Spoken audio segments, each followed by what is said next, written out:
Hello guys, ഇന്ന് വിലായത് ബുദ്ധ and echo രണ്ടും release ആയിട്ടുണ്ട്. അതിൽ എക്കോ പോയി കണ്ടു. പടത്തിന്റെ റിവ്യൂ ആണ്. എക്കോ ഇന്ന് ഇപ്പോൾ വിലായത് ബുദ്ധയും എക്കോയും റിലീസ് ആയി. അതിനകത്ത് ഞാൻ എക്കോ ചൂസ് ചെയ്യാനുള്ള മെയിൻ കാരണം ഫ്രം ദി മേക്കേഴ്സ് ഓഫ് കിഷ്കിന്ധാനന്ദം. ആ പേര് തന്നെയാണ് ഈ പടം ഞാൻ ചൂസ് ചെയ്യാൻ കാരണം.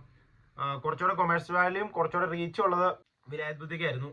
പക്ഷേ എന്നിട്ട് ഈ പടം കാണാൻ തീരുമാനിക്കാൻ കാരണം Bahul Ramesh and Dinjith Ayyathan and one another masterpiece from Mollywood. നമ്മൾ എന്താണോ ഈ ഡിഞ്ചിത് അയ്യത്താൻ നിന്നും ബാഹുൽ രമേശിൽ നിന്നും പ്രതീക്ഷിക്കുന്നത്, അതിന്റെ അപ്പുറം ഓരോ പടം കഴിയുന്നതോറും ഡിഞ്ചിത്തിന്റെ ബാഹുലിന്റെ റേഞ്ച് മാറണത്, ലെവല് മാറണത്. പടത്തിന്റെ ഓരോ ഡിപ്പാർട്ട്മെന്റും ഡയറക്ഷൻ, സ്റ്റോറി, അതിന്റെ ക്യാമറ ബാഹുൽ തന്നെയാണ്. ക്യാമറ, സൗണ്ട്, എല്ലാ ഡിപ്പാർട്ട്മെന്റും ഒന്നിനൊന്ന് മെച്ചം. അത്ര അടിപൊളിയായിട്ട് കിഷ്കിന്ധാനന്ദത്തിന്റെ നെക്സ്റ്റ് ലെവലിൽ അവർ ചെയ്തിട്ടുണ്ട്.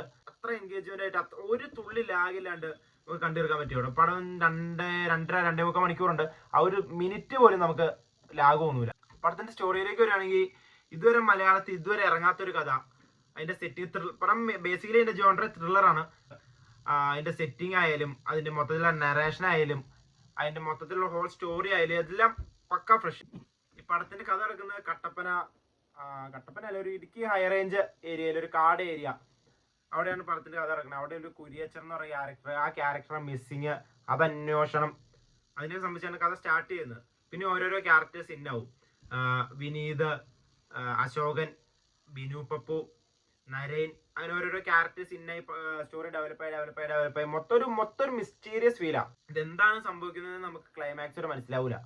ഒരു ക്ലൂവും തരാണ്ട് നമുക്ക് ഗസ് ചെയ്യാനേ പറ്റൂല. ആ രീതിക്കാണ് കഥ നടക്കുന്നത്. പിന്നെ പടത്തിന്റെ വിഷ്വൽസ് ആയാലും വിഷ്വൽസൊക്കെ അടിപൊളിയാണ്. ഇതിനകത്ത് കുറെ മലേഷ്യ പഴയ കാലഘട്ടം കാണിക്കുന്നുണ്ട്. അതൊക്കെ അടിപൊളിയായിട്ട് ചെയ്തിട്ടുണ്ട്. നമുക്ക് നല്ല ഫീലിൽ നമുക്ക് കണ്ടിരിക്കാൻ പറ്റും. നല്ല AC തിയേറ്ററിൽ രാവിലെ തന്നെ പോയി കണ്ടാൽ മലേഷ്യ മഞ്ഞൊക്കെ മൂടി ഏരിയ കണ്ട് അടിപൊളി ശരിക്കും ഫീൽ ചെയ്യും. പെർഫോമൻസ് ഒക്കെ നോക്കിക്കഴിഞ്ഞാൽ ഇവരെല്ലാവരും അടിപൊളിയായിട്ട് ചെയ്തിട്ടുണ്ട്. പിന്നെ ഒരു മലേഷ്യക്കാരി സ്ത്രീയുണ്ട്.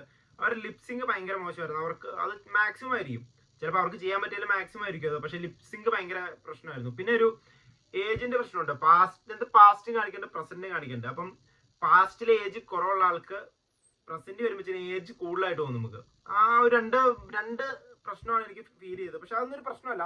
മൊത്തത്തിൽ എടുത്ത് നോക്കുമ്പോഴത്തേനും അറ്റ് ദി ബെസ്റ്റ്. ബാഹുലിന്റെ അനിമൽ ട്രയോളജി, കിഷ്കിന്ധാനന്ദത്തിലെ കൊരങ്ങൻ, പിന്നെ കേരള ക്രൈം ഫയൽസ് വന്നപ്പോഴത്തേനും പട്ടി, ഇതിൽ പട്ടിയല്ല, കുറെ പട്ടികൾ എന്ന് പറഞ്ഞാല് നമ്മുടെ അരക്കപ്പുള്ള പട്ടി. മെലിഞ്ഞിട്ടാലും എന്തോ ബ്രീഡിന് എന്തോ പേര് പറയും, ആ പടത്തിൽ പറയണ്ടത്, അത് ഞാൻ മറന്നുപോയി. പക്ഷെ പട്ടി എന്ന് പറഞ്ഞാൽ ഇജാതി പട്ടി.